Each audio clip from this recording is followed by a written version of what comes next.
Algebra 1 Unit 7 Lesson 2 Exponential Applications. In this lesson we want to solve real-world applications that involve exponential functions, and they will either be growth or decay.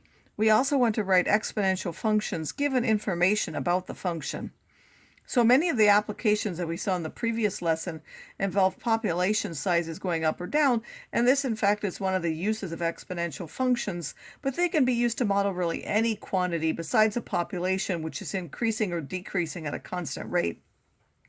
So even though we refer to it as a population, A will be able to represent any quantity such as the amount of money in the bank. It can be the value of a painting, a car, something like that. So population growth and decay models. If a population P, again, this is really any variable, is changing at a constant percentage rate R each year, then P of T equals A times B to the power T, and now we'll call it T instead of X because it's changing over time, A being the initial value, and then the value of B is going to be 1 plus R, where R is that constant percentage rate. Now R will either be a positive or a negative. If it's a percent increase, then R will be positive, and if it's a percent decrease, then R will be negative. So when there's a percent increase and R is positive, the value of B will be more than 1, so it will show growth, and then B is called a growth factor. If R is a percent decrease, then 1 plus R will actually be less than 1 because R will be negative, and B will be between 0 and 1, and this will show decay, so that will now be a decay factor. It says write an exponential model and solve. The value of a car is depreciating meaning going down, at a rate of 5% per year. In 2010, the car was worth $32,000. Write an exponential function to model this situation. Because this is a rate of decrease, R will be that percentage written as a decimal, so minus 0.05. B is always 1 plus R, but when I add this negative, it will now be less than 1, or 0.95. And then the value at times T is that initial value of 32,000 times B, 0.95 to the power T, where T is the number of years that we have after 2010, which is our starting year. If we want to find the value of the car in 2013, we need to look at how many years that is after 2010, which is 3, and then we're going to put 3 into our function. So the value at time 3 is going to be 32,000 times 0.95 to the power 3, which is about $27,436 if we solve that. When will the value of the car be half of its worth in 2010? Well, half of the worth would be 16,000, so we want the y value to be 16,000 is equal to this, and we want to know the time. Now we will have to graph that. Again, we could graph each side of this, but that would involve large numbers, and we would have to set our window for that. If we want to use smaller numbers, we can try to divide by something on both sides that will make that smaller. So here I divided by 16,000 on both sides and got 1 equals 2 times 0.95 to the power T. I would graph y equals 1 and y equals 2 times 0.95 to the power T. Each is a function. Find the point of intersection. Remember, you go to second calc, and then you find the intersect for that, which is option 5. If you don't see the point of intersection, you need to change your window until you do.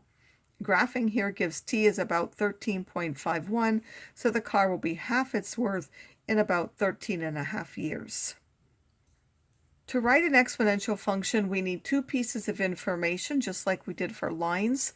We need, say, 2 points. Substitute the values into the general form and solve for A and B. If both are unknown, you would have to have 2 points. So for a certain population of deer, there were concerns about how many deer there were. They began keeping track of the number. After the first year, there were 10 deer, and after the second, there were 50. Find an exponential model for this data. Is it a model of growth or decay? Well, we should be able to say that it's growth because it's increasing from 10 to 50, but let's actually find out from the numbers what we get. We take each point and we substitute them into the general exponential model, y equals a times b to the t. This is the y value, so it goes on the left-hand side. This is the x value, so it goes in place of the t. We get a times b. For 250, again, this is the second year, and 50 and the first one was the first year in 10 where we got those points. So this is the second year, there were 50. 50 is the y value, and then we have a times b squared. Now we need to compare and find a way to solve this. I can see if I take this equation and divide by this one, I have 50 over 10 is a times b squared over ab. The a cancels and I'll have b squared over b just gives me b, so b is 5. I can now substitute that back in either equation. I chose the first one.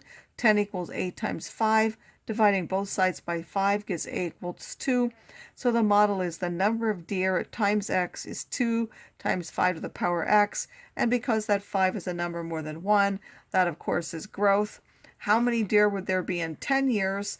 This is a value of t, so I simply substitute it where t is. The number of deer in 10 years would be 2 times 5 to the power 10, which is 19,531,250. And note the model would not apply this long due to limiting factors that there have, so we would never really reach that number of deer. This is one of the drawbacks of an exponential function, is that they just keep increasing, whereas realistically they don't. So there are other models that people use to take that into account.